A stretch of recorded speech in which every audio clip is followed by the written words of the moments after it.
Na educação brasileira, de onde menos se espera é que vêm os melhores resultados.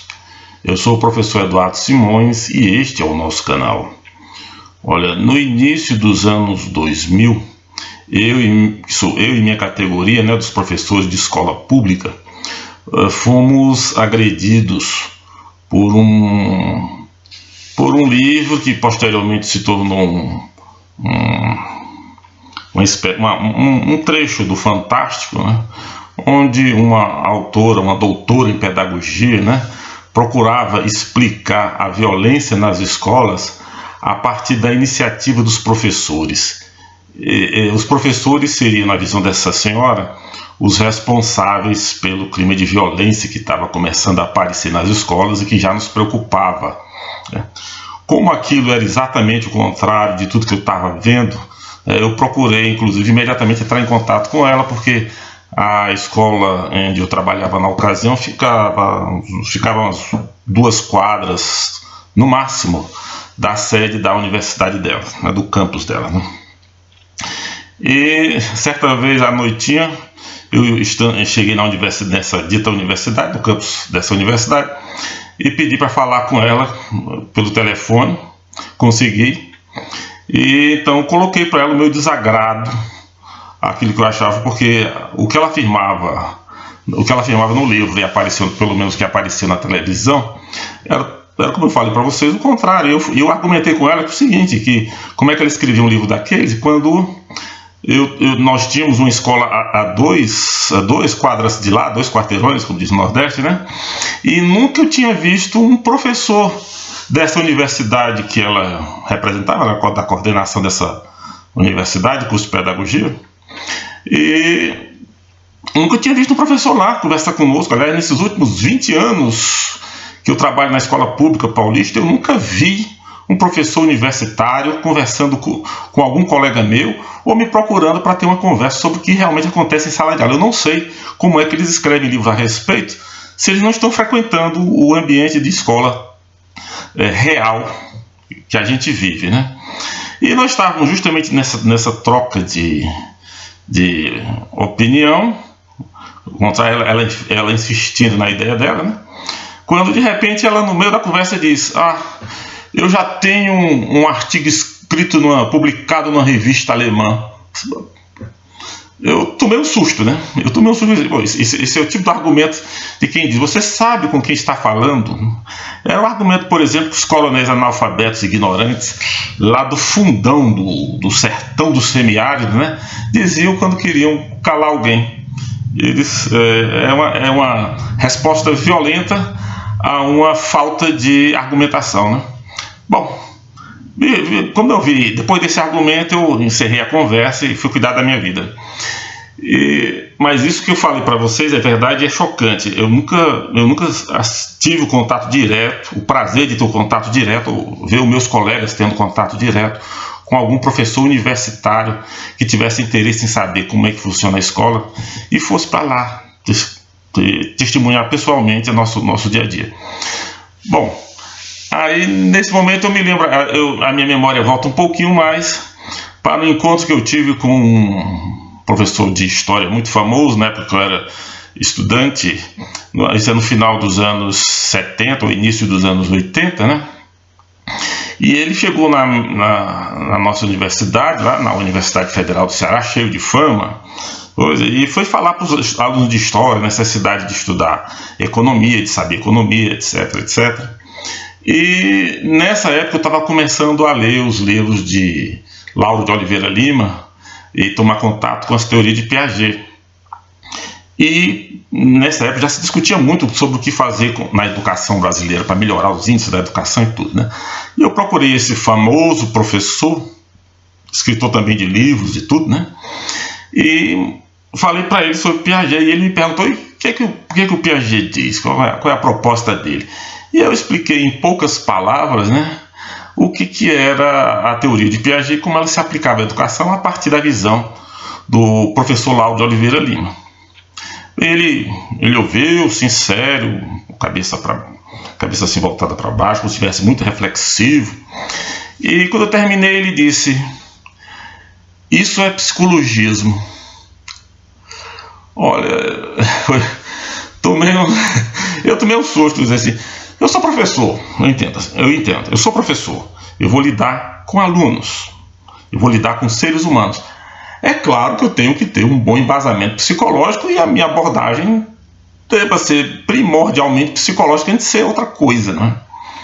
Mas para esse ilustre professor, né, claramente vinculado às correntes de esquerda, né, a psicologia era como que um burguesismo, vamos dizer assim, né? É o resgate do indivíduo, né? Inconcebível numa corrente de pensamento que não consegue ver o indivíduo, mas só vê classes sociais, só vê contornos, né? Eles são incapazes, a esquerda, né, os esquerdistas, de verem o específico, ficam vendo o contorno da classe social, a partir de uma revelação tida pelos fundadores do movimento socialista científico, né, Marx, Engels, etc. Mas chega por aí.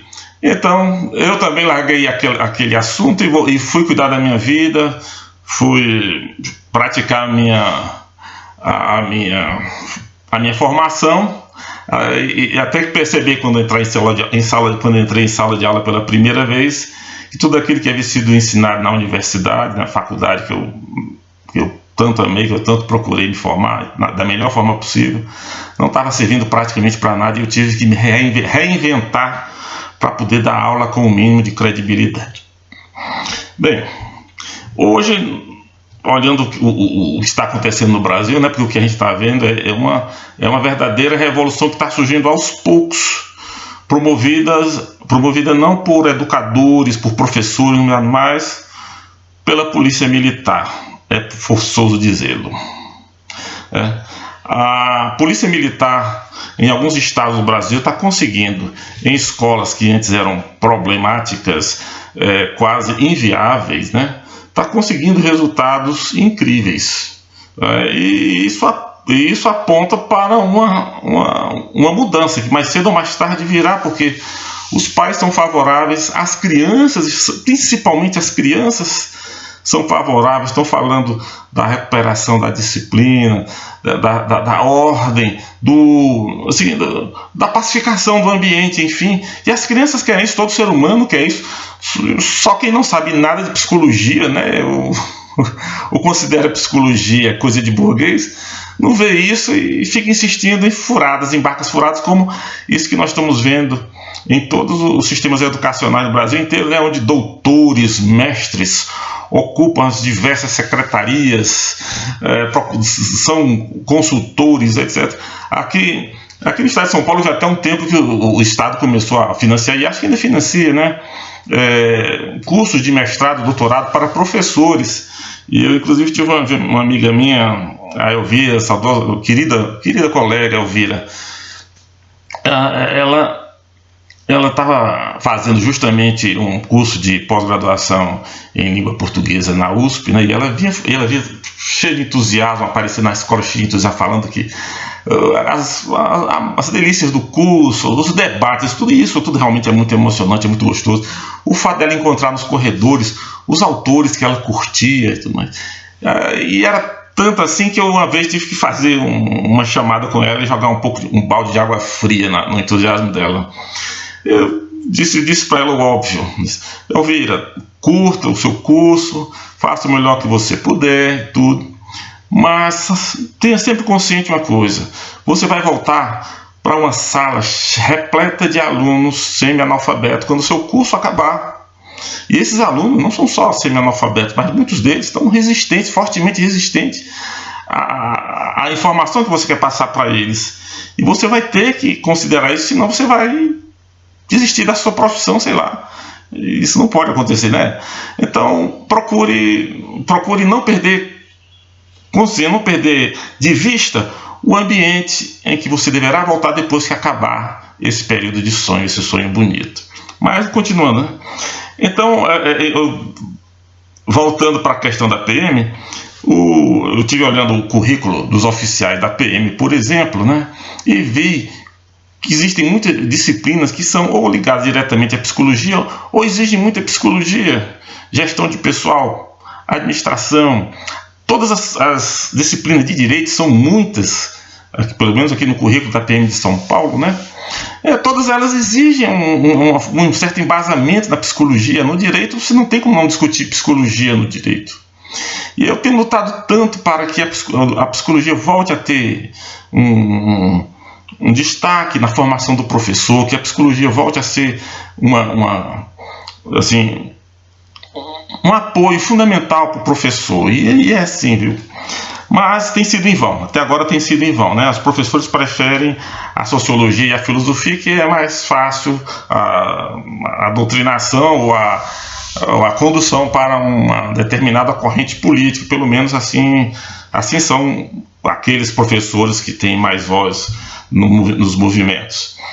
Uma outra coisa também que é importante no caso da PM, que qualifica o oficial da PM e o organismo como um todo para fazer um bom trabalho na área da educação, é porque você não se torna oficial da PM sem ter um bom tempo de rua, sem ter frequentado as ruas, sem ter conhecido o ambiente em que ocorre os entreveros, que você vai ter que resolver ou vai intervir para poder amenizar. Então isso te dá um conhecimento prático junto com uma forte formação em psicologia, que vai ser muito útil para qualquer coisa que você fizer. Ao contrário, por exemplo, de um professor universitário, se você é um bom aluno, termina o seu curso de graduação e é tipo um rato de biblioteca, que lê muito, que se esforça muito, tem uma boa inteligência teórica, né? Você pode fazer um concurso, se tornar imediatamente professor universitário, sem nunca ter conhecido assim a realidade prática daquele métier, daquela atividade na qual você se especializou e hoje se tornou um mestre ou doutor. Então, essas duas vantagens, ou essas duas características, melhor dizendo, dão uma vantagem tremenda para a PM no caso de uma intervenção no ambiente escolar, que está totalmente abandonado, porque as teorias, as regras, as recomendações que estão vindo dos especialistas na área, inclusive aqueles com artigos publicados no exterior, não tem nada a ver com a realidade do que realmente acontece nas escolas. Por fim, eu queria deixar aqui uma mensagem que eu escrevi e vou fechar o meu vídeo com ela. Quem está fazendo a diferença hoje na educação brasileira é a polícia militar de alguns estados. Enquanto mestres e doutores em educação permanecem em suas torres de marfim, elaborando suas tediosas e inúteis teorias. Sonia Keller, você é um gênio. Muito obrigado.